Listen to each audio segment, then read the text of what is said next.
Writing. There you go. Turning the letters. Oh, we're recording? All right. Well, hey, we're going to start here in 1 minute and 17, 16, 15 seconds. And so we'll just kind of hang out here in just a second. Have some fun. Anybody got any fun jokes? Anybody have a good joke from this past week? Doug does? Pastor Brian, did you play Mario Bros. As a kid? Yeah. You know what Mario's coveralls are made out of? Denim. Denim. Oh, golly, that's so bad. Oh, my. And the fact that I knew that when you said that is like I just dated myself. But see, now you have to define the difference between Mario Kart and the original Mario Brothers, you know, because the original Mario Brothers is what I played. Mario Kart is what my kids played. And so, two different things. Anybody else got some good jokes from this past week? We could use some laughter today. Yeah, come on, man, fire away. You know what Bruce Lee's favorite drink is? No. What? Oh, that's bad, brother. That's really bad. And the fact that I'm laughing at it's like even worse. Well, I'm gonna use that one. So, all right. Well, that's a good one to end on. All right. Let's go ahead and let's open with a word of prayer, and we'll get started tonight. Father God, thank you so much for the privilege that we have to gather in your name. God, thank you for the opportunity that we have to just rejoice and celebrate in you. And Father God, I pray that tonight you'd be with us. Help us to gain control of our finances. Help us to gain victories in money. And Father God, I pray that we would not be slaves to money. I pray that we would not be addicted or in love with money. But that God, you would help us to be faithful so that we can honor you with our lives, Lord. I pray that in Jesus' name. Amen. All right, well, tonight as we get started, got a couple things from previous classes that we need to kick through. Number one is to address our budgeting, and so if you have your budgets, pull your budgets out, and hopefully you guys have your budgets with you. How was this past week with your budgets? No one wants to say anything. This is where I will drink my Dr. Pepper and I will let you do the talking. Seriously though, how was it? Were y'all on budget this past week? Oh yeah. In some categories, good. Okay, it's a start. Good. Has everybody been able to talk through it with anybody that you need to talk through it with and kind of make sure that everybody's in agreement with where the money's going? Did anybody have any surprising big purchases this week that you're like, oh no, this wasn't in the budget and we're having to spend money that we didn't plan to spend? Sure, I had to put a battery in the car this morning. There you go. Oh man, not fun. Batteries are expensive, especially depending on which car you've got. So, never fun. All right. Well, now that you guys we've walked through some of the budgeting stuff, hopefully everybody's doing well with your budgets. Hopefully you guys have constructed them. You've had a few weeks to kind of get them underneath your belt. Hopefully you're tracking through them. I would encourage you to go ahead and take a week-by-week approach. And so once again, try and be faithful to your budget this week. So whatever is in your budget, whether it's a weekly or bi-weekly or bi-monthly budget, you guys are good to go. And so stay on track this week and try and spend as little as you can. All right, and then from last week, Miss Jana had offered the great suggestion that we should give ourselves an opportunity to share some of our best practices and things that we are doing that are going to help us be successful spending money. And so I wanted to take a moment and just write down some of those best practices. And so Jana, you get to go first. What are some of the things that you're doing that are helping be successful with money?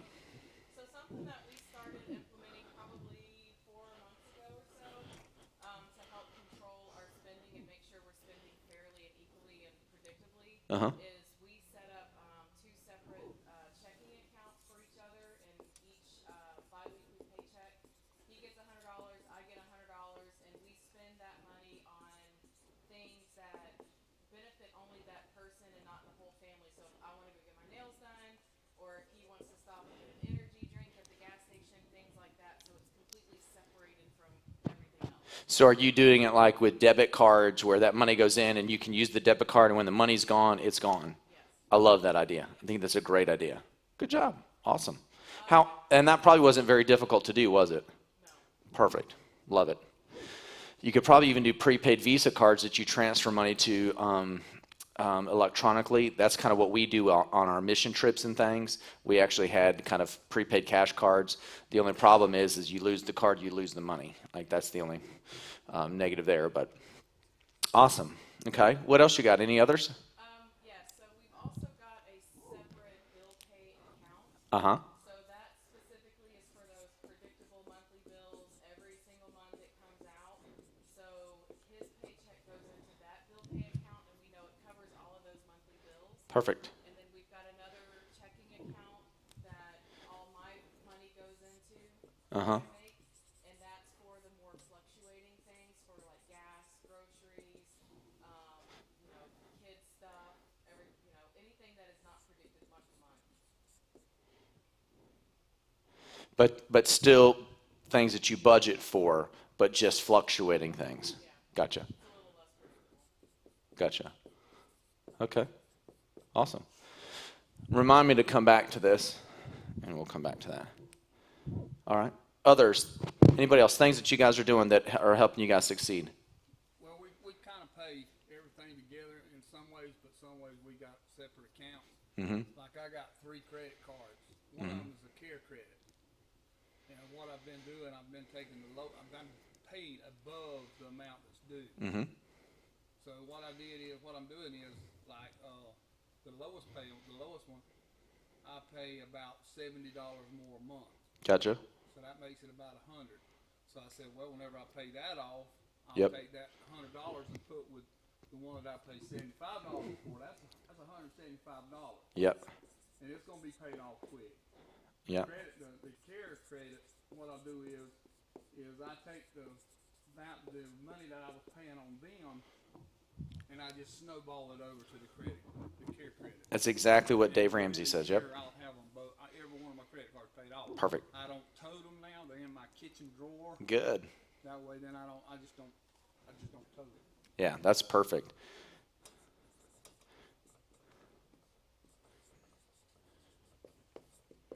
Okay, what else? What are you guys doing that's helping you guys be successful with money?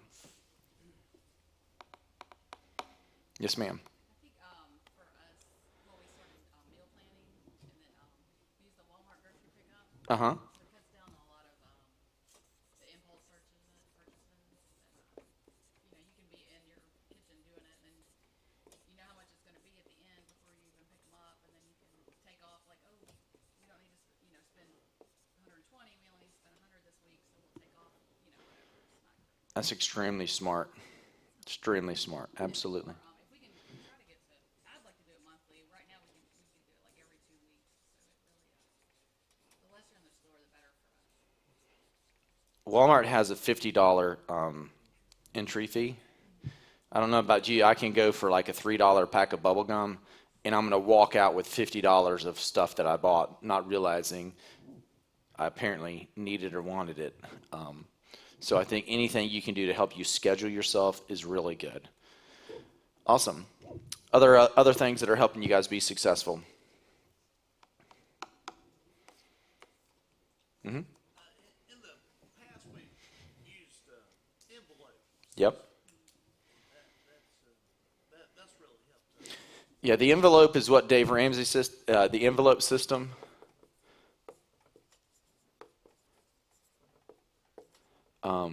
And going to cash only is my recommended. I think Dave Ramsey's right on with that, because I think that when you feel the pain of watching the money go out, it's a reminder that there's a limited amount and a predetermined amount that you're going to spend, and that's really good. The big thing is staying disciplined and trying to guard that. I'm a firm believer that it's better to save at the beginning and have a little bit of freedom at the end when you've kind of saved some first, versus if you spend all of your money at the beginning of the 2 weeks. I've always traditionally received my payment, my income twice a month or every 2 weeks. And so as a result of that, like when I get that paycheck and I get paid, I want to try and save it as long as I can, because then by saving as long as I can, I feel like I've protected myself until I get my next round of money. And so I think the envelope system is a great training tool to help you learn to try and save and get those funds moving in a positive direction for you, because at the end of the day, the more you save, the better situation you're going to be, and we'll talk about that more a little bit today. Other things, guys, that you're doing that are helping you be successful. I think those are all great ideas that are going to help you be successful.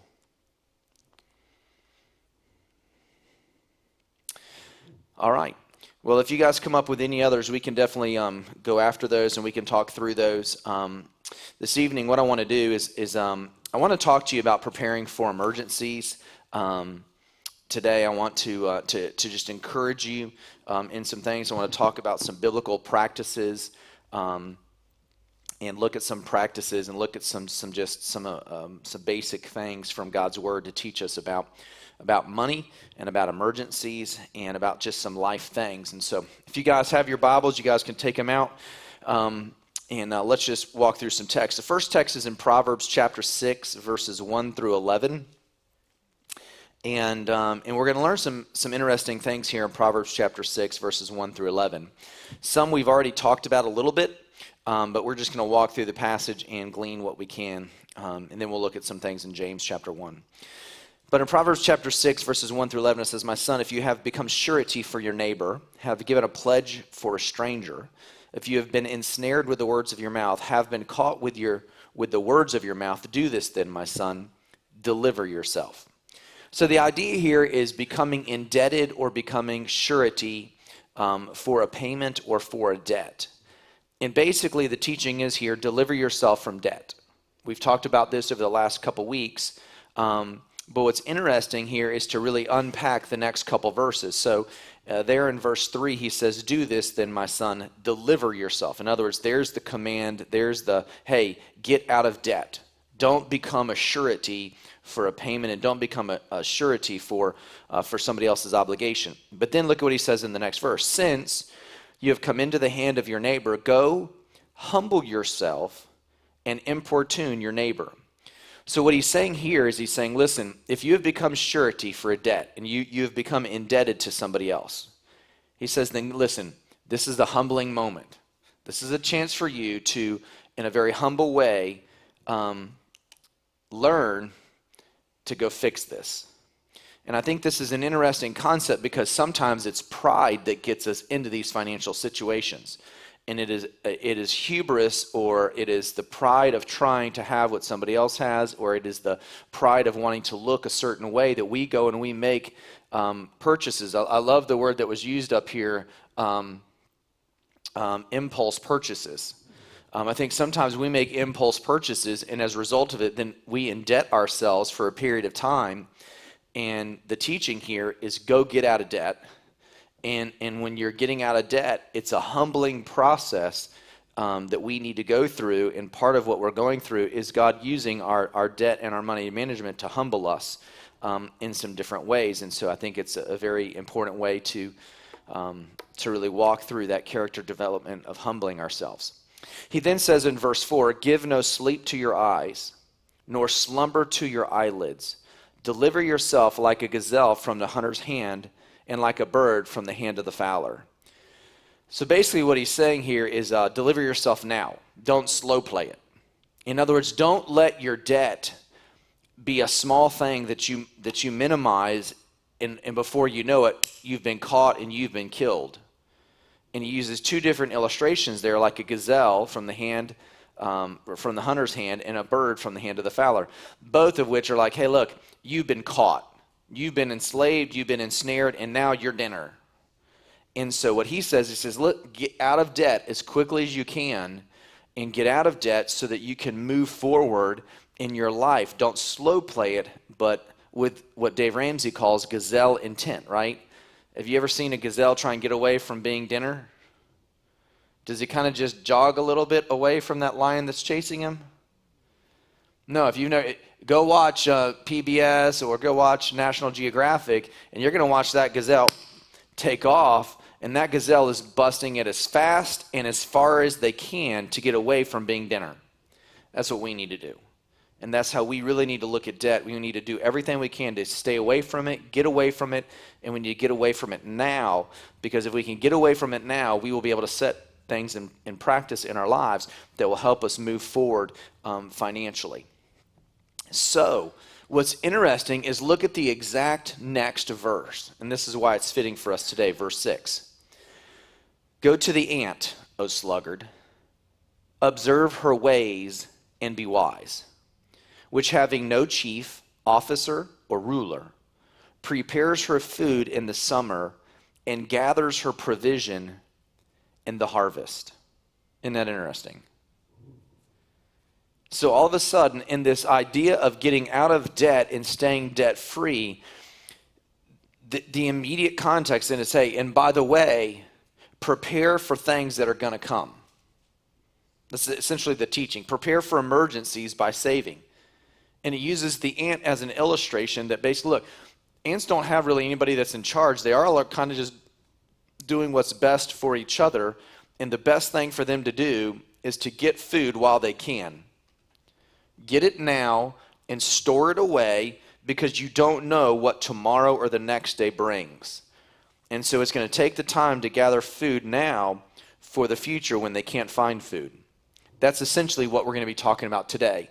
Preparing for emergencies is when we take the moment to act like an ant and we store up some of what we have today, not knowing what tomorrow or a year or 2 years from now is going to have in store for us. And so we save and we store today in preparation for the unseen things that could come up tomorrow or next year.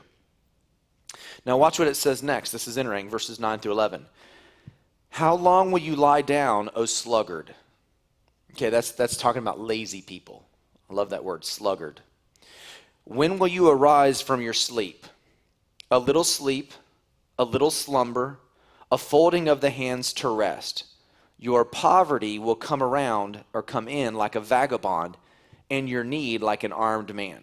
So in other words, if you think that you can just chill out and rest today, assuming that tomorrow will have everything that you need for the future, he says, then before you know it, while you're sitting back, kicked back, kind of twiddling your thumb on the couch, right, sleeping and slumbering, that kind of restful laziness is going to lead you to poverty. That restful laziness is going to lead you to poverty. And so I think sometimes it is our assumption that we will have the same job, same income tomorrow that we have today, and that work is going to continue to come in, that we assume that being paycheck to paycheck and not storing anything is okay. It's a false sense of security to assume that you will always have the same amount of income that you always have. If there's anything that the last 2 years should have taught you, it's that. It's that. It's how financial things can change in an instant. And so it's a very challenging thing. And here the teaching is very simply, the lazy don't work, and that leads to poverty. That's the teaching. The lazy don't work, and that leads to poverty. So he says, get out of debt and work hard at it. Get out of debt humbly and as quickly as you can. Don't be lazy, otherwise you'll be moving to poverty. Fascinating teachings. So, turn with me to James chapter 1, verses 2 through 5 really quickly. In James chapter 1, as we think about preparing for emergencies, I want you to see today that difficulties and difficult times will come. Difficult times will come. James chapter 1, consider it all joy, my brethren, when you encounter various trials, knowing that the testing of your faith produces endurance. And let endurance have its perfect result, so that you may be perfect and complete, lacking nothing.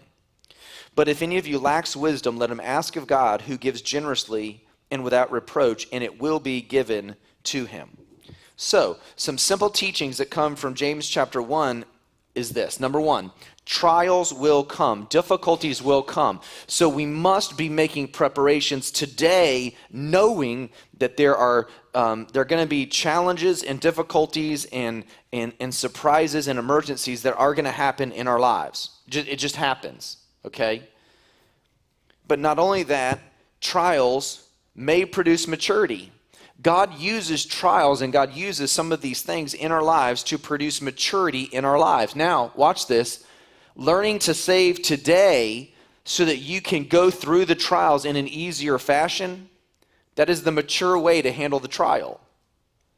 You don't have to struggle through the trial. You can actually make wise decisions today that will minimize the trial tomorrow so that you can walk through it in a better way without having to go through that trial with all the stress of the financial difficulties.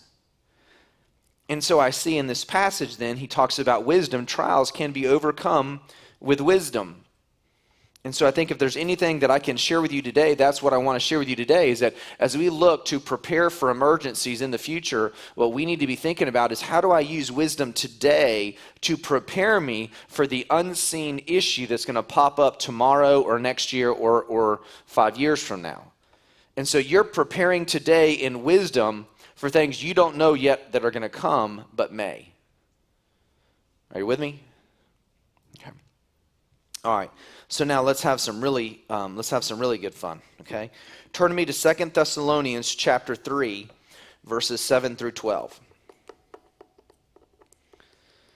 Here's some great teaching, and it's probably some that you may not have heard taught before, but we're going to have some fun with it tonight. 2 Thessalonians chapter 3, verses 7 through 12. It says, "For you yourselves know how you ought to follow our example, because we did not act in an undisciplined manner." You guys can underline that phrase, an undisciplined manner. "Because we did not act in an undisciplined manner among you, nor did we eat anyone's bread without paying for it.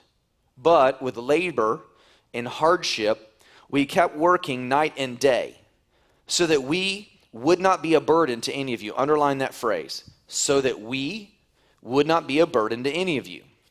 "Not because we do not have the right to this, but in order to offer ourselves as a model for you, so that you would follow our example.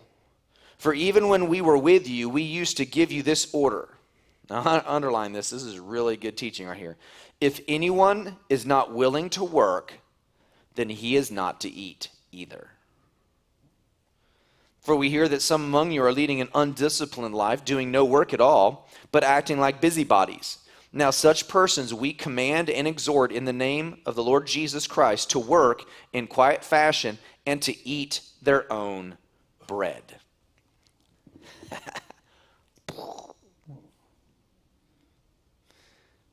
So when we really begin to unpack this passage, several truths pop out. Number one, believers should work and be productive.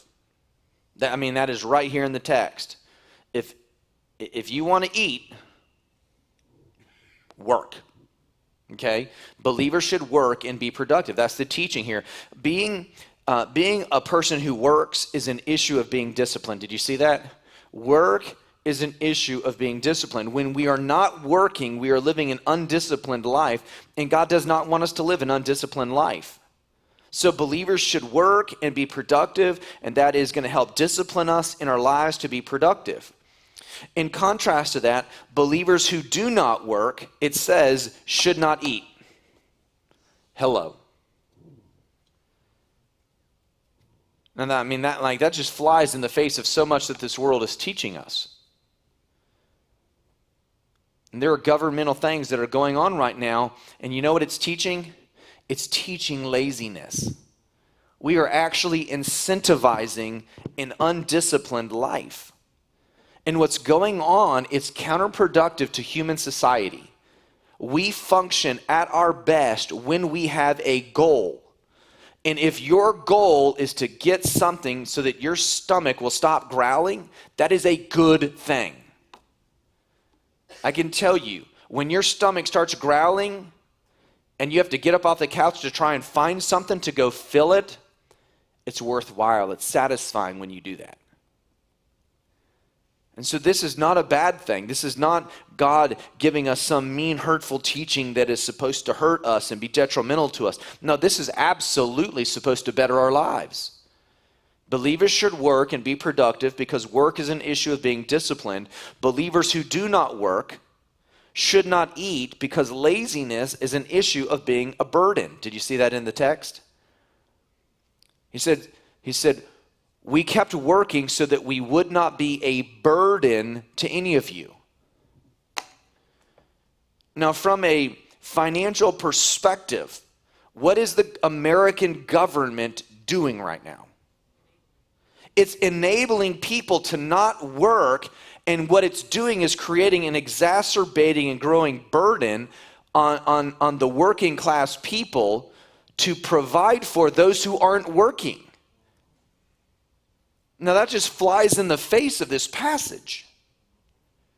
And it tells us as believers, you need to work, but it's a reminder that what we should be trying to do is help other people find jobs so that they can contribute to society and not be a burden to anyone.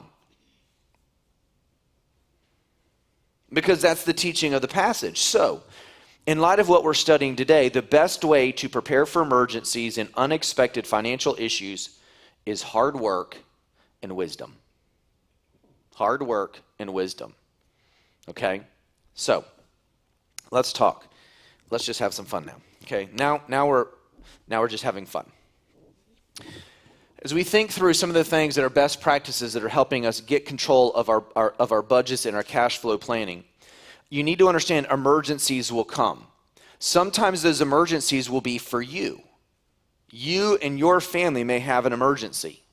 Sometimes those emergencies may come with somebody you know or somebody that you care about, and because you are being wise and you have worked hard and you are using wisdom to save, you can help others in an emergency. And what a blessing that is. So the emergencies that will come may be yours or may be somebody around you.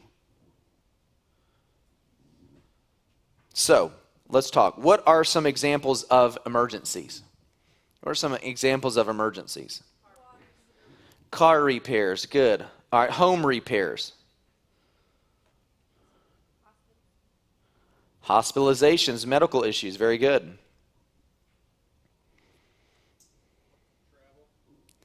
How so? Travel, okay, so for loss of life, okay, gotcha. Good one. I didn't think of that one. All right. Others? General car repair. General car repair, very good, okay. Okay, I would probably put dental with medical, but yeah, that's fine, good.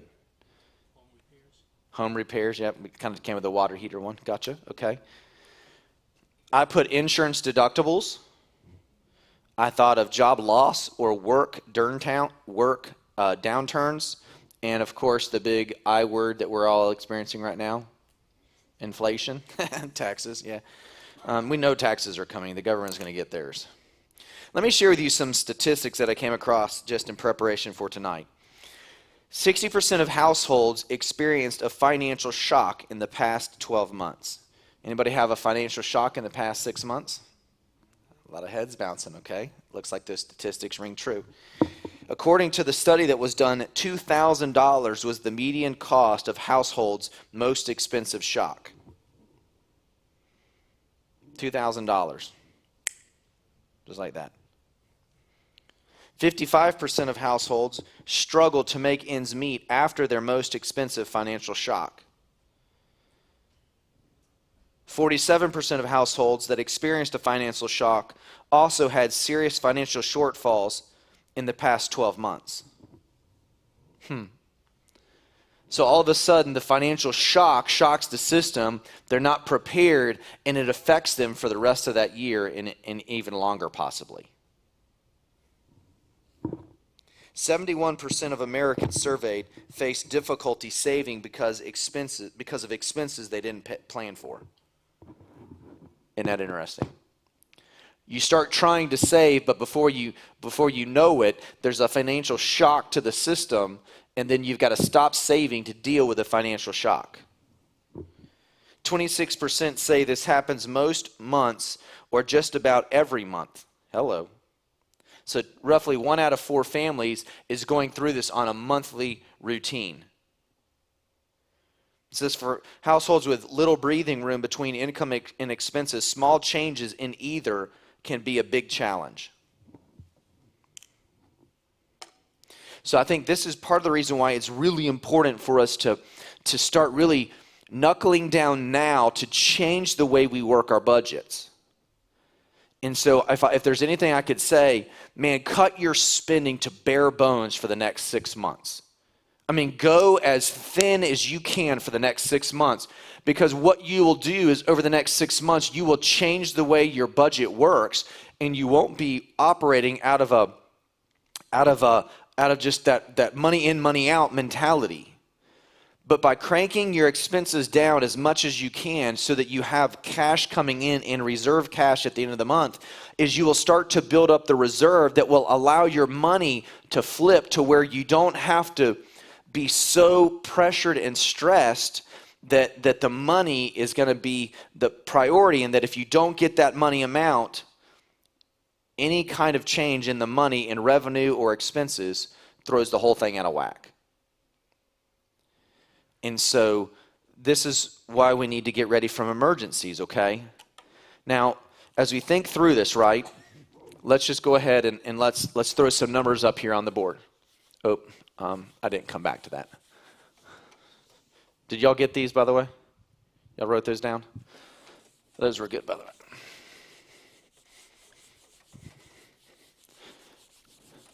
Somebody earlier threw out there that car problems. Friend of mine I know just bought a new truck, right? And so he's got a truck payment, right? He bought the truck thinking nothing's going to happen wrong buying the truck. He did buy a used truck, so it wasn't a new truck. But guess what happened within the first 6 months? His engine went out. Or I'm sorry, not his engine, his transmission. What's a transmission on a GMC Sierra cost? Anybody know? Yeah, probably installed is probably going to be about $5,000. Right? Unless you've got a friend who can like give you some free services, right?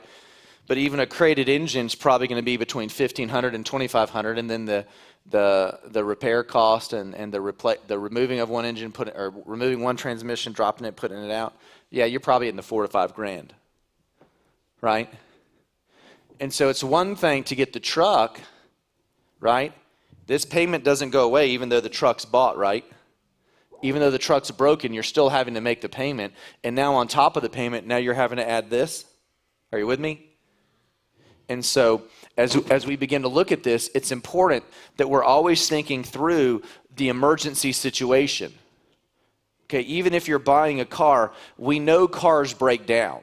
So although it's an emergency, we need to make sure that we have in the back of our minds, if I buy this, if the worst case scenario happens, have I made preparations for this with my financial plan? Okay?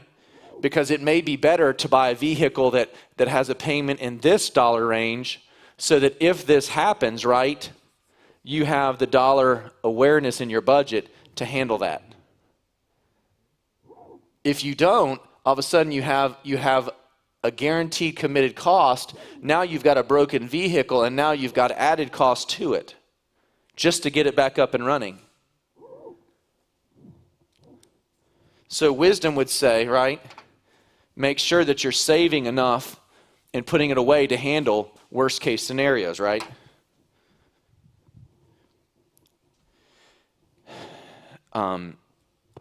If you guys know my story, if you ever come to my house during the summer when all of our kids are home, it's like a used car lot at my house. I cannot live in a neighborhood anymore. You want to know why? Because there's no parking. Neighborhoods don't have parking for 8 cars, much less if my kids have a friend come over. I mean, like, it's a used car lot in front of my house, 8 of which are mine. And so as we begin to walk through this, you can imagine, right, what I'm having to look at for cars, right, at the Parker household, right? What am I allotting for the payment of those cars? And what am I allotting for the maintenance of those cars? Because there's always a car that's going to need brakes. There's always a car that's going to need tires. There's always a car that's going to need an oil change. So all of those things where if we're not careful, we call them emergencies, but we ought to be thinking, right, they're going to happen. Cars break down. So if on any given day, right, if I have, let's say there's 3 cars in my house, right? What's the average set of tires cost for 4 tires? $600. So that's $1,800, right? If I know that on any given year, 2 of those 3 cars are going to need tires, right? I know that I need to save $1,200 or allot $1,200 to pay for that in that year, right? So I've got to start putting $100 per month aside into a maintenance account so that every 6 months I can put a new set of tires on those cars. Are you with me? And so what's happening is wisdom is saying, above and beyond what might be a payment for the car, I've got to have that as just the general stuff for tires, right? Now I know that every 3 months, right? So 3 cars times every 4 months, I need an oil change of $75, right? So that's 75, 150, that's $225, right? Times 3, which is what, $675? So now I need to add $50 a month just for the maintenance and oil changes as well. So while if we're not careful, what happens is we budget for the monthly thing, and we don't ever stop to think about how do I plan ahead for the things that I know are going to come. And so not only that, we already got to say, right, if I've got 3 cars, this car is the newest, right? Then we've kind of got a new one, or let's just do it in let's do it in real, right? This is a 2000 this is a 2010, this is a 2009, and this is a 2009. Right? We're in 2022, heading into 2023, right? So what do you think I'm thinking? I got 2 years, and I might have to deal with one of these car issues, right? So if I know I have 24 months, and I might need to spend, what's an average used car cost? All right, let's make it round. Let's make it 8 because it's easier on my brain. All right, so let's say the average used car is $8,000, right? So how much do I need to be saving over the next 24 months? I need to be saving $4,000 a year so that in 2 years I can do that. So $4,000 a year, right, divided by 12 months is what? 300, roughly? No, 36, 350-ish? I think it's like 333, isn't it? Okay. So that's $333 a month that I need to be saving for what some people would call an emergency that may be coming in a couple years. Are you with me? But in reality, what do I really need to be saving? Yeah, like because what if all of these things come at the same time, right? That's $1,000 a month that I need to be realistically looking at. Are you with me? Okay, or what I say is this, right? I'm going to keep the car and I'll just pay for the maintenance. So let's say it's a $2,000 engine. $2,000 is a whole lot easier for me to manage versus $8,000. Right? If you put another engine in, it's going to cost you about $8,000. You're right. But then we're dealing with just a full replacement. But this is when you say, okay, God, I'm going to take care of what you gave me, and I'm going to make sure I keep my maintenance going so that I don't blow an engine. I don't drive a race car so that I'm not blowing an engine or a transmission, so that I can try and minimize the risk that I have, and then I try and push these dates out as long as possible, right? But now the good thing is by doing this in 24 months, how much debt do I have? I have zero debt because now I walk into the car dealership and you know what I can do with my $8,000?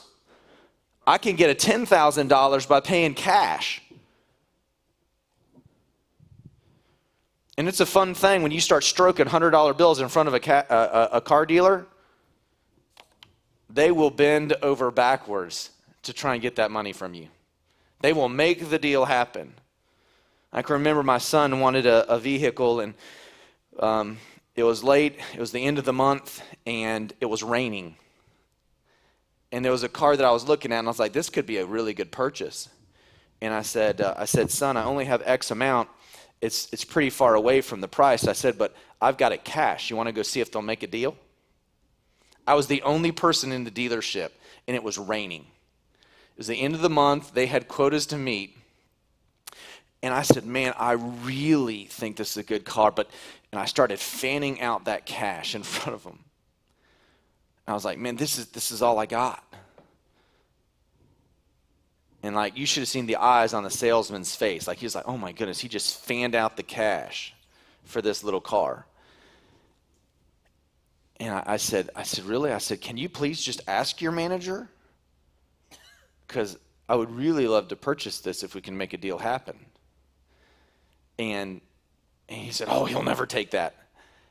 And so he walks away. And I was like, let's see what he comes back with. And so my son just kind of got a grin on his face. He said, what do you think he's going to say? I said, they're going to say they can't do it. But I think they can.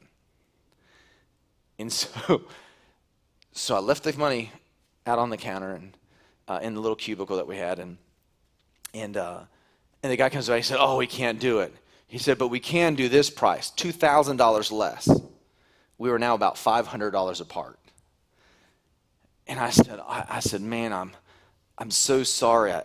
This is all I have cash. I don't even have gas money. If I buy the car for this, I don't even have gas money going home. I said, so this is all I got. And I said, I would hate for you to lose this deal over $500. She's like, are you serious? I was like, yeah, I got the cash right here. Can you ask him again? He goes back to the manager and he says, man, he can't. He said, that's the best we can do. I said, are you sure? Because I really don't want to. And I started to pick the cash up. I said, I really, really like that car. And I started picking the car. And you should see, he was almost about to cry. He was like, man, we were $500 apart. They had come down $2,000 in price.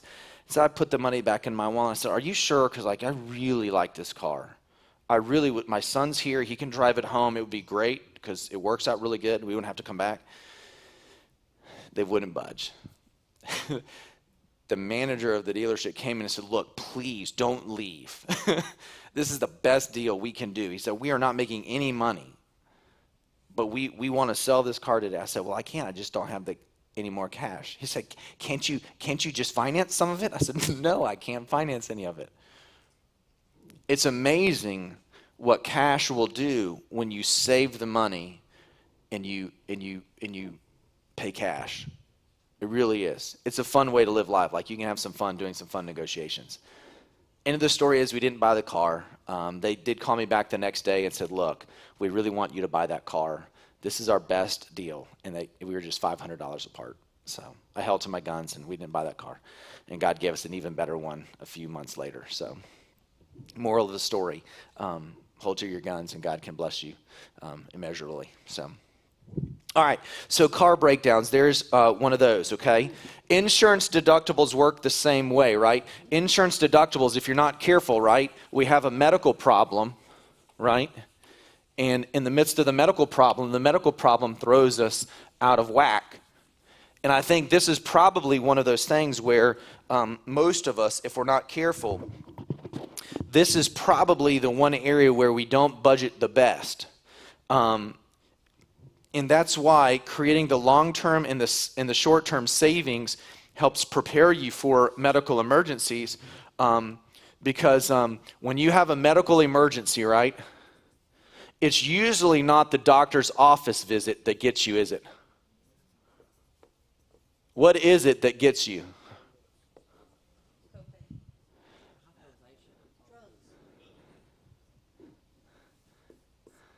It's all of the tests, right?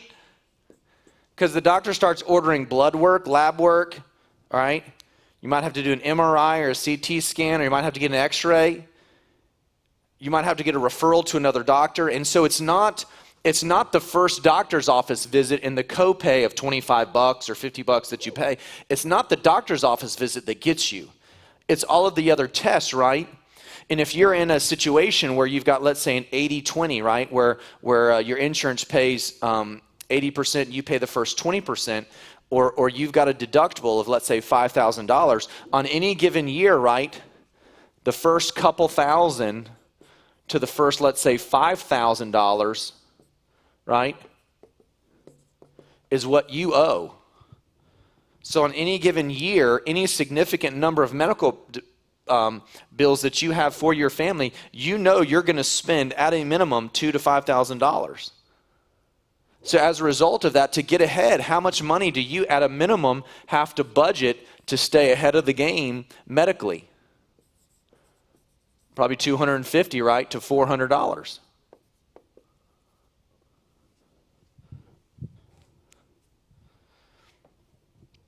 Now, you can see how trying to plan for the future, that money can stack up really quick, because all we've talked about is medical and cars, and we're somewhere in the neighborhoods of what? We were at roughly 200 to 400 with that, weren't we?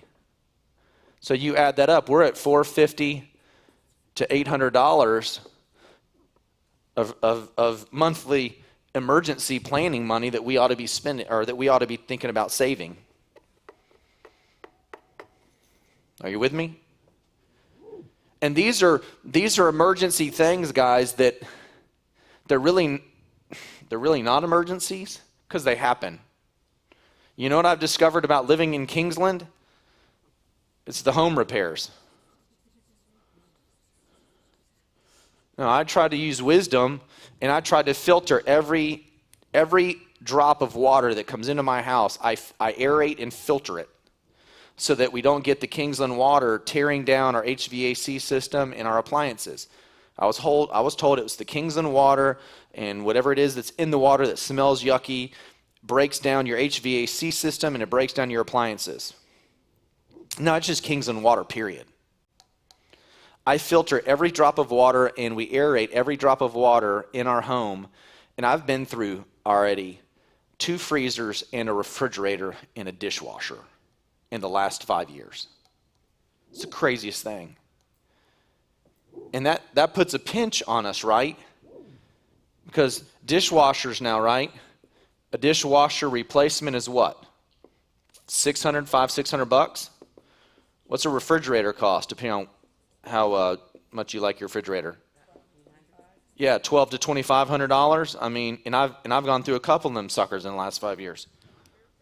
Yeah. Washers and dryers, $700 to $1,000, easy, each. So you can see on any given expense, right, we need to be making preparations for this. So guess what I've learned? You almost have to get the extended warranty, the 5-year warranty, because if you don't, the risk is too great. In Kingsland, I mean, the best thing I've ever done is get the extended warranty. The last refrigerator and the last freezer were directly replaced because I got the extended warranty. It didn't even last 2 years. And so now what you do is you say, by purchasing the $200 warranty, right, you're protecting yourself, and you're minimizing, right, you're minimizing the $2,100 loss by spending the $200 for the warranty. It's a protection. Are you with me? And so now you can begin to minimize through wisdom the effects detrimentally that you can have by starting to understand how insurance works and warranties work. I'm usually not a big fan of warranties, all right? But here in Kingsland, when it comes to appliances, they're just such a big cost. I'd rather pay the $200 and have the appliance last for 10 years than not buy the $200 extended warranty and then have to pay $2,000 more. Are you with me? So sometimes you just have to minimize your cost and just accept it's a deal. It's just a part of life. Are y'all with me? Is this helping? Like, you guys are so quiet. Okay.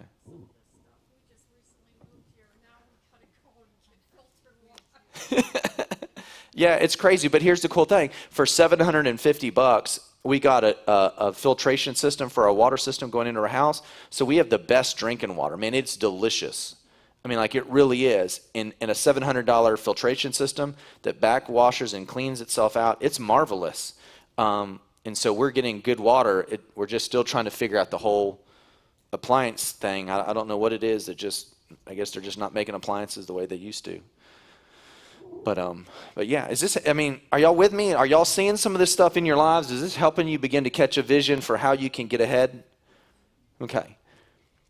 Because I think as we think through the issues that we're facing, if you have a downturn in revenue, right? So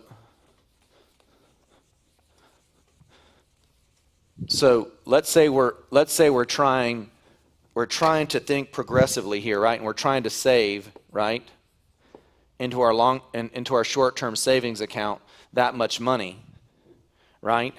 Let's say we have a $5,000 per month revenue that comes in, right? Let's say you make $60,000 a year, right? That's $60,000 per year, $5,000 a month times 12 months, right? So let's say that's your income, right? Let's say that changes because let's say for whatever reason you're on commission or whatever, and that goes from $5,000 to $4,000. That's a big drop, isn't it?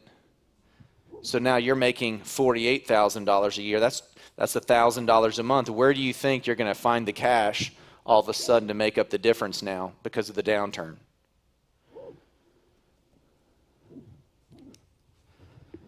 But if you don't have any wiggle room in your budget, then where are you going to find $1,000 if all of a sudden there's a downturn in the economy and you lose $1,000 of income?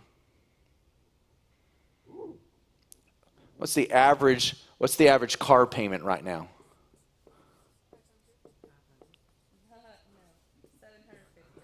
Okay. Let's just say $500 to $750, right? All right.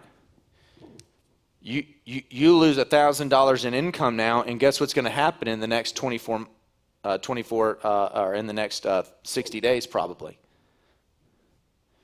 You're going to have to start charging stuff on a credit card, trying to figure out how to pay for it while you pay this so that you make sure you keep your car, right? And so now you're going to be going into debt $1,000 a month because you've got a car payment that's so significant.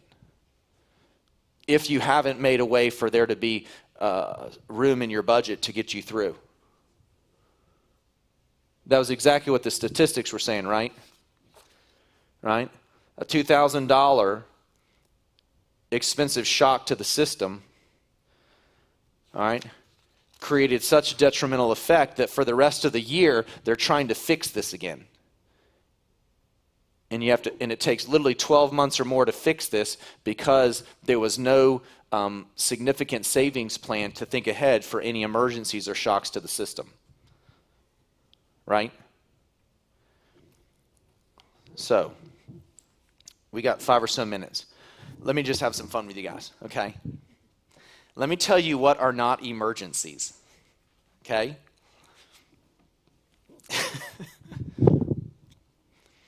A new dress, ladies, is not an emergency. All right? Dinner out is not an emergency, okay? Guys, a new four-wheeler, not an emergency. A side-by-side, yeah, not an emergency, right? Christmas, not an emergency. Happens every year, huh? Right? So, Same day every year. But now look, right? So if we're starting to recognize Christmas is not an emergency, Christmas is a reality, what do we need to be doing? Yeah. So like we don't spend a lot at our house on Christmas. Okay, we just don't. Okay? I mean, and so I think we need to get out of that sense of obligation that our kids have to have huge, monstrous Christmases. Okay? So, all right, I'll just use my house. If I spend $150 per person, and there's 8 of us, right? That means I've got to have $1,200 cash for Christmas, which means I've got to be saving $100 per month so that by the time Christmas gets here, I'm ready for it. Right? It's not an emergency. I know it's coming. So guess what I need to be doing? I need to be saving that money. The moment Christmas is done and we buy the gifts and we tear it open, listen, guess what I'm thinking while the kids are out playing with their junk? I'm thinking, now we got to start saving again. Because I just spent it. Right? And so I don't begrudge it. I'm excited that at the end of the year I could pay cash and we could move on. Here's the danger, right? The danger is we say, I normally get a bonus, right? For those of you that get bonuses, right? I'm going to get a bonus, and so I'm going to expect the bonus to pay for Christmas. Well, guess what happens? Either you don't get a bonus or the bonus is less than what you thought it was going to be, but you expect it to be more, and so you start purchasing based on what you think the bonus is going to be, and before you know it, guess what? You've overspent Christmas. Do you want to know when most people get evicted from their apartments? February. Why? They spend so much money on Christmas, they overspend for Christmas, and then they're like, oh my goodness, January's rent's due.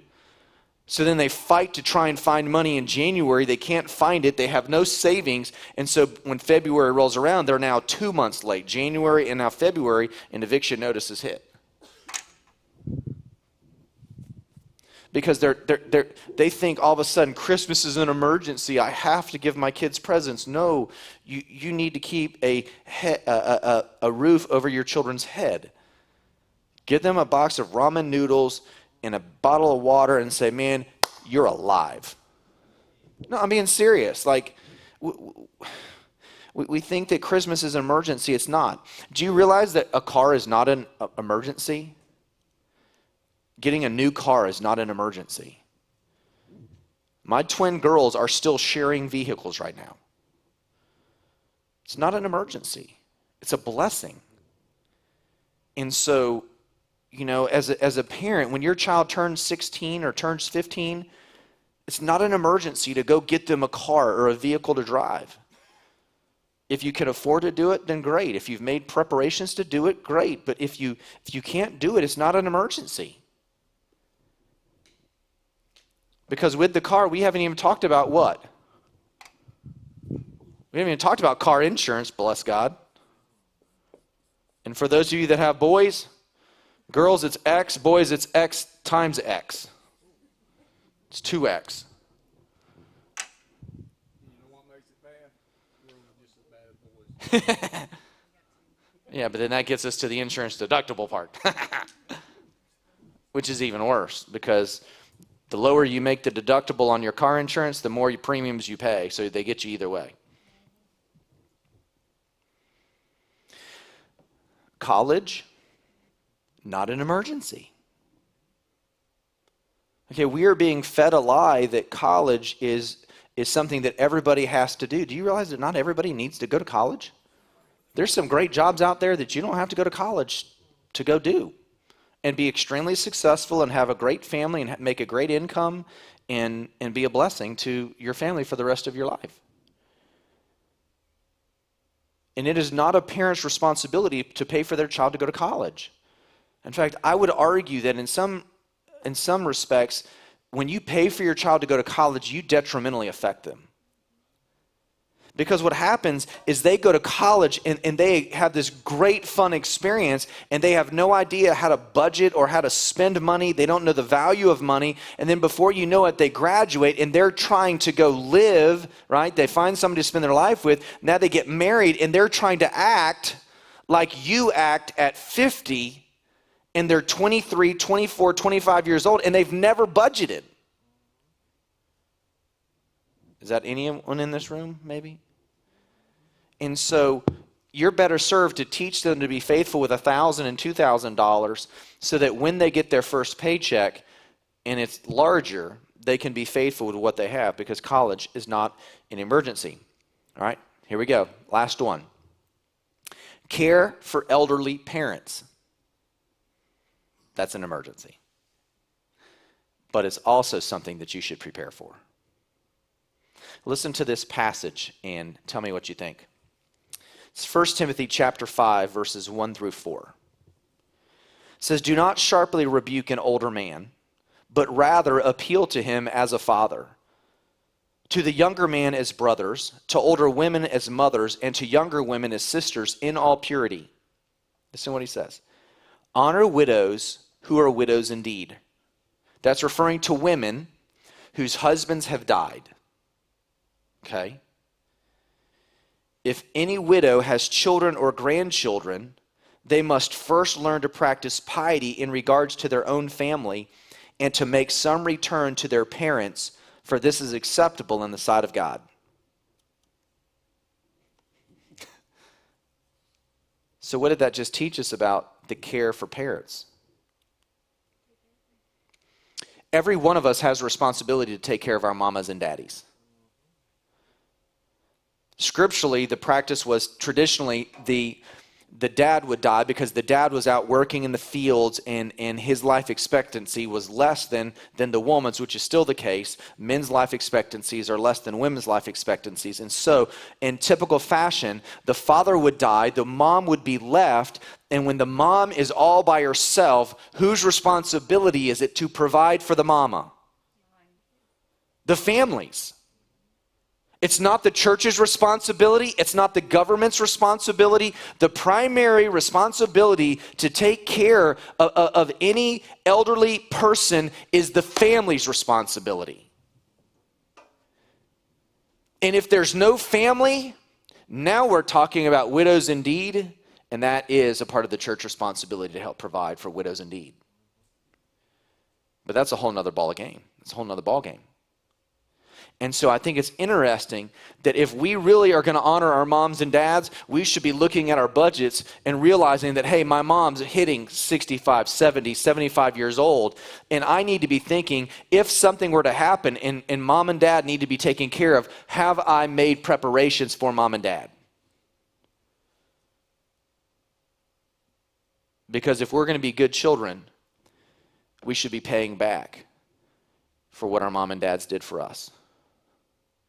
And that's biblical. And there's more that we need to talk about regarding that, and I can tell you from personal experience with my mom.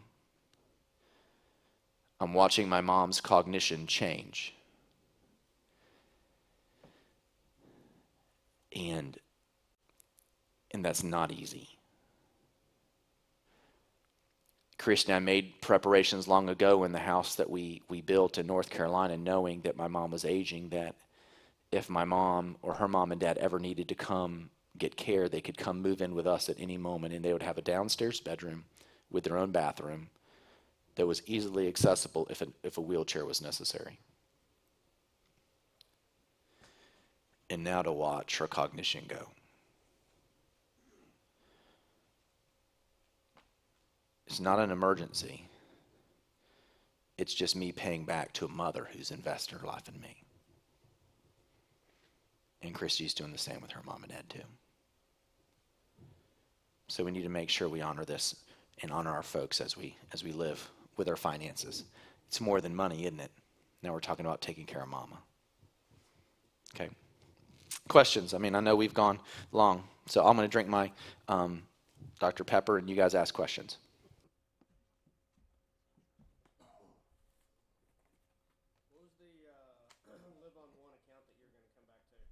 Okay, good question. So, great question. It sounds like you and Jana may be in a similar situation to what Christy and I were. So I said live on one account. And what I mean by that is what we decided to do when we first got married to help us begin to make our way forward is we said we're going to live on my paycheck, whatever that is, okay? So let's just say my paycheck was $60,000. So if my paycheck was $60,000, that's what we spent. We budgeted all of our family monthly expenses out of that $60,000. Now, if Christy worked, right, whatever she got, that's a bonus. And so we never budgeted based on this. We always took this as kudos. So here's what happened. If Christy said, baby doll, we need to go on vacation. Guess what I said? Get a job. Right? And I said, baby, if you want to go on a vacation, let's set a budget for it. And when we have the cash money, guess what we can do? We can go on a vacation. And we did that. And so Christy would always do things that she enjoyed doing. She would make some money. We would save that money up, and then we would pay cash for it, and we would go. Or, hey, the kids have a travel ball tournament coming up in the summer, and we know it's going to be 4 nights of hotels, plus gas, plus food. It's going to be a $1,500 trip for travel ball. So for us to play travel ball, hey, it's not in our monthly budget. It's going to have to come out of that extra that we make. And so between her and I, right?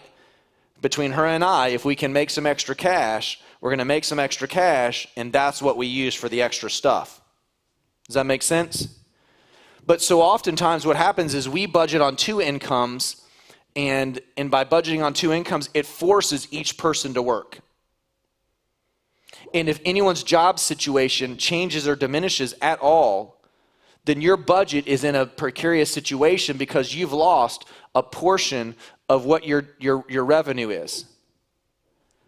Now, you can budget on 2 incomes, but once again, I would probably only budget on half of this at the most. Because that way, by budgeting on half that, what it does is it gives you the freedom to know that if a vacation or if a layoff or if time away from work happens, you're not going to be detrimentally affected with your whole family budget because you've budgeted to basically live on one account. Now, for younger couples, I think this is extremely important because for younger couples, right, if the man and woman, they get married, they meet, they're working, they're living on 2 salaries, and all of a sudden, guess what happens? A baby happens. And all of a sudden, mama says, I want to stay home, but you have built your budget on 2 incomes rather than 1 income. What does that prevent mama from being able to do? Prevents her from being able to come home. And so this is why I think, especially at younger ages, it's better to get our expenses down as much as we can, to diminish them as much as we can, to try and live on 1 income if we can. Because by living on that 1 income, what that does is it gives you the freedom to raise your family in the best way for your family that you can. And then anything else that they do is kudos. It's wonderful. It's blessings. Does that make sense? All right. Let me drink my Dr. Pepper. Any other questions? Do you have 1 bank account? No. I have multiple bank accounts. Oh, yeah. No, we have multiple bank accounts. And so for us, what we do is because I'm self-employed, okay, I do similar to what you guys, account 1, right? This is kind of like the monthly bills account. My check, it goes right into that one, okay? Then I've got a tax account where I have my taxes directly deposited each month. All right, and then I hold those, make quarterly payments and annual payments out of my tax account. Then we have an account that's Christie's account, and let's just call that the fun account. Okay, because that's where we do all the fun stuff out of. She's not here, so don't tell her I said this. She's become my sugar mama. She has, man. I can't tell you.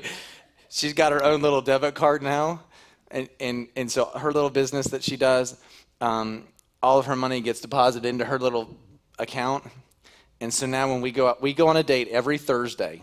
Every Thursday, I take her out on a date. Actually, now she's taking me out on a date. I go out with my sugar mama, and she pays. And it is the funnest thing because I'm like, hey, baby, where are you taking me for lunch? It's so much fun. It's so much fun. So all of that comes right out of her account, and then we have an investment account as well. So we have four accounts. And so I think as you start, you can do something similar. I think direct deposits, most companies now will allow you to do, actually I guess I have 5 because we do have technically a savings account as well for our short-term savings. So it's very easy now for you to have direct deposits go into 2 different accounts where your company can send your monthly bill stuff right to your checking account. They can also send money to a savings account, lickety split too, where it goes directly in. And so what I typically do is I watch this account. I don't watch the other ones. Because if I watch these, I'm likely to make transfers out. Now, and when I say watch them, I know exactly what's in them.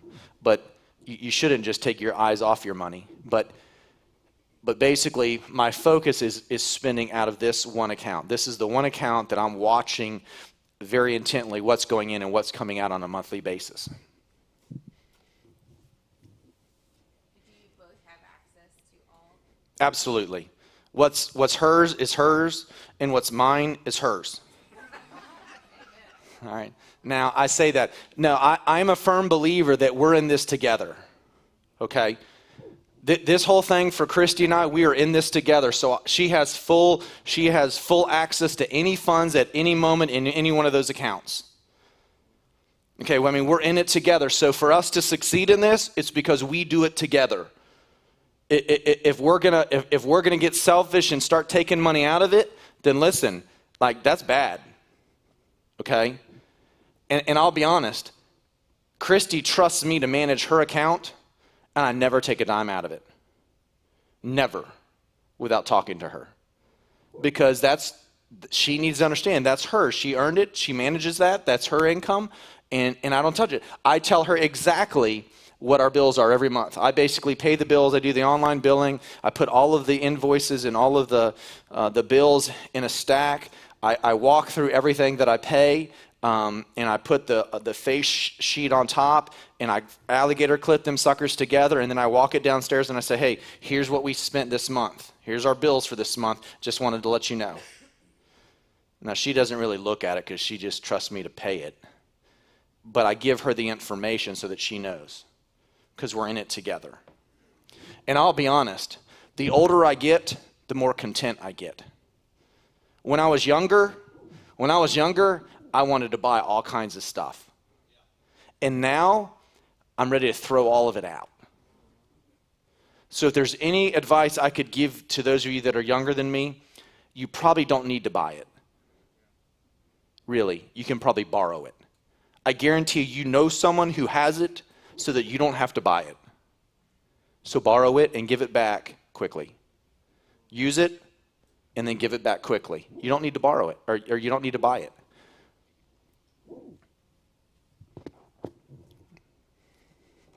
Other questions? These are great.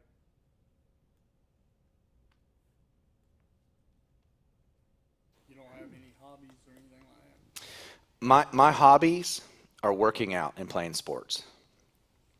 I just love to work out and play sports. I love it. It's how I grew up. So that's my hobby. I'm a terrible fisherman. I don't know anything about cars, so I can't even work on cars. Yeah, I don't hunt. I shoot. I do like to shoot guns, but that's gotten expensive now. What I was asking, do you, Yeah. like I like to collect stuff. Yeah. Guns Awesome. is one of them I like Yeah. to collect. Awesome. That's an investment. And then I like collecting NASCAR stuff. 'Cause I love my racing. Sure. But I don't spend that much on it. Yeah. I usually buy one. Usually I try to buy one or two. I usually try to wait to make it. Yeah. So I would differentiate the difference between guns as a hobby and memorabilia. Guns hold their value. Guns can be resold quite easily. Memorabilia has an up and down market. Most memorabilia is very personal and has a life expectancy of the person with which you've bought of. So memorabilia is a true hobby. Guns, however, are actually a resaleable commodity. Guns and bullets are actually a commodity. So by purchasing guns and bullets, you're actually investing, because at any moment you could sell those things and probably get your value or get an increase in your value. So guns and bullets are actually a commodity. You guys seen what has gone on with bullets recently in the last 6-8 years? It's incredible. Two cheapest bullets you can get now is 9mm. Yeah, and they cheap is relative. Cheap is relative. Yes, ma'am. They say you're supposed to have 6 months worth of your bills saved up in case something happens. Well, as you're trying to stockpile this money in the savings, where do you find the money for the investment? Great question. So like anything, what I want to teach you is the power of multiplication and the power of atomic habits. And what I mean by that is the snowball effect, right, of good habits. Okay? So to get to your $1,000, right, emergency fund. Let's say you save $250 a month. Is that fair to say, guys? So at $250 a month, how long is it going to take you to get $1,000? 4 months, right? But at the end of 1 year, how much will you have? $3,000. Are you with me? At the end of year 2, what will you have? Actually, sorry, it's a 2 year. What will you have? Right? At the end of year 3, what will you have? Are you watching this? Are you seeing how that works? And so the point that I want you to see is that small decisions that you make today are going to compound and multiply in the months to come. So for instance, with your debt, the debt snowball is the exact same, where if you say I've got 4 debts of, let's say I'm paying $300 a month on debts, and I'm paying $100 each, right? Let's say this first one is $1,200. The second one is, let's say, it's $3,000, right? And then the last one, let's say, is $10,000. Say it's a car, okay? How long is it going to take you to pay off this car or this first debt? 1 year, right? The $3,000 will go down to $1,800, right? But now you're going to be paying $200 a month. So how long will it take to get that paid off? Another 9 months, right? And so then by the end of year 3, right, or end of year 2, right, the $10,000 will go down to $8,800, right? 9 months, it'll go down another $900, so it'll go to $7,900. But then for those last 3 months, right, you'll have $300 going to it. And so now it'll go down in the next 3 months another $600, so it'll be at $7,300, right? Are y'all seeing how that works? And so now, by saving and paying off those debts, you see how you're now able to compound that? And when you get this last debt paid off, what do you now have free to save? Now you have that $300 per month that you have to save as you pay that off. Are you with me? And so this is why it's important to watch this. So now for me, this is why I drive used cars, right? So when you drive a car and you get the payment to 0, right? If the average payment you said was between $500 and $750, right? What have you just done to your budget? You've just freed up, right, $500 a month. Like if we were to track that here, right, the first year you would save $6,000. If you wanted to buy another car 12 months from now, what could you do? You could pay cash for it, right? 2 years, it's 12. 3 years, it's $18,000, right? Some of you are 3 years away from a brand new experience. So the best thing some of you could do, in my opinion, would be to get out of your car payment right now. Go get a $200 car payment on a car that's like 10 grand. Drive that sucker until you've paid it off, and you just changed your whole fiscal situation.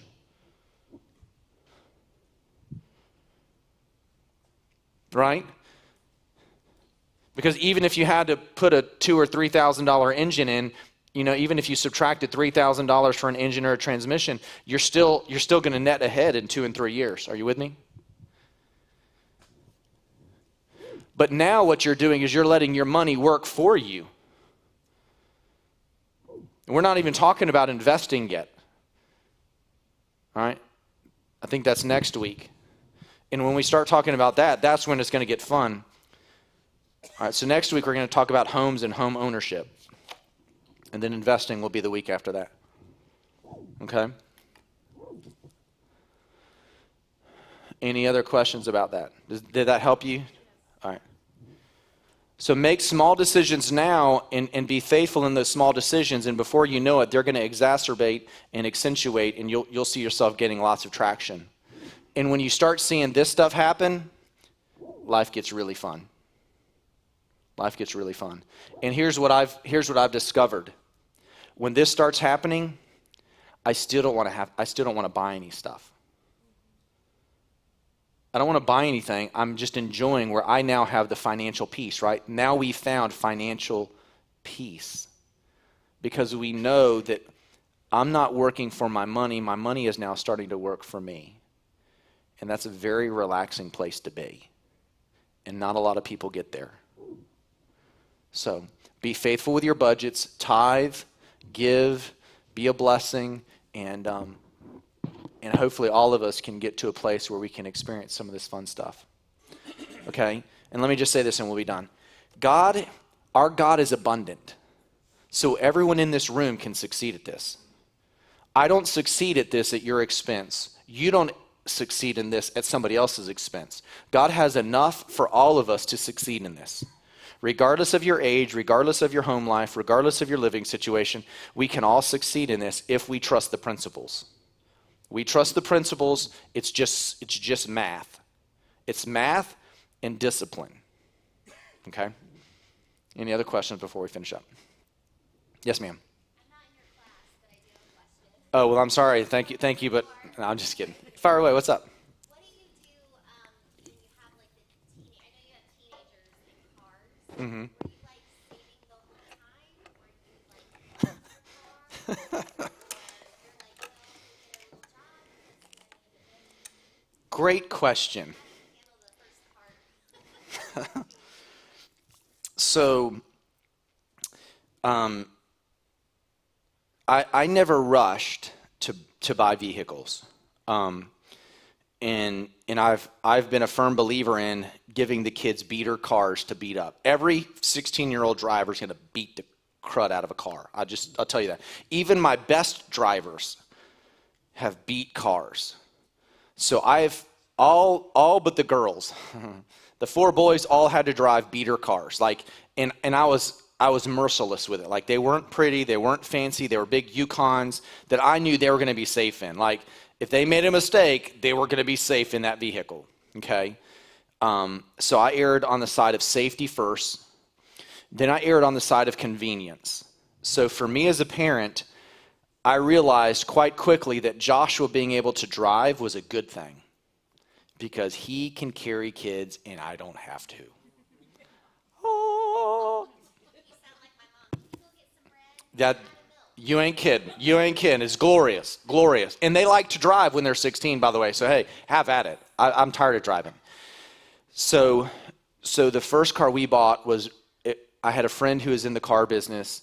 He was in the used car business. I said, this is the kind of car I'm looking for. I said, I think I can get it for about $3,000 to $3,500. He said, you probably can. He went out and found me the best one I could get for $3,500. And so the first car I bought for my kids was a $3,500 cash car that I bought through a friend that sold used cars. Loved that. It was a little Volvo S40 T5. That thing was awesome. Love that car. Wish I still had it, by the way. And so I just let those kids drive it. And I let them know that, hey, this is my car. You're having the chance to drive it. And so I wanted them to know that, look, this is my property. Respect it. Take care of it. And as long as you respect it and take care of it, you can continue to use it, right? And so that was a privilege that I afforded them, which gave me some freedom, which meant I didn't have to deal with that. I then let my next son drive the beater truck, right, until such a time that we had money to maybe get him something a little bit nicer. Now, the truth is that probably took more time for child number 2. Child number 2 is I probably did not get him a nicer car quick enough. And he took some grief over that. But I'm still proud of the man that he is today. And the man that he is today and how he understands money today is so much vastly beyond where I did at his age. So I think through the process it paid off well because he financially understands money extremely well. Both of my sons do. So what I then did is I said, your first year is on me as a dad.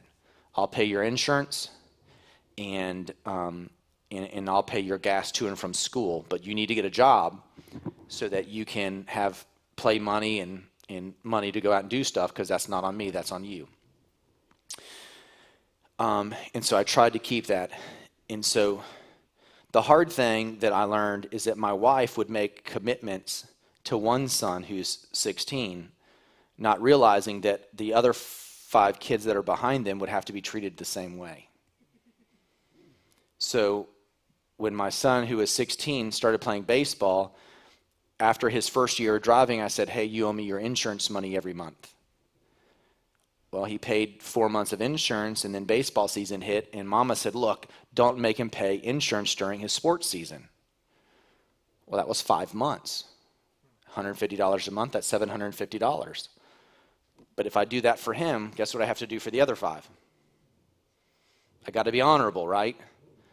So my wife's $150 decision cost me $750 times 6. Praise God. Yeah, think about your commitments, right? Because if you say, I'm going to buy child number 1 a $10,000 car, if you're going to be a fair parent, you're making a $10,000 commitment to the next child and to the next child. And I think that that's very important, and Christian and I have worked really diligently to be faithful in that.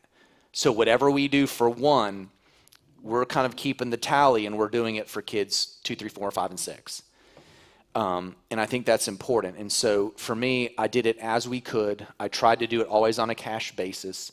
And by doing it on a cash basis, it's allowed me to not get into situations where my monthly expenses get so car heavy and car repair heavy and car payment heavy that I now can just manage it through my short-term savings, pay for any issues I have, and move forward that way.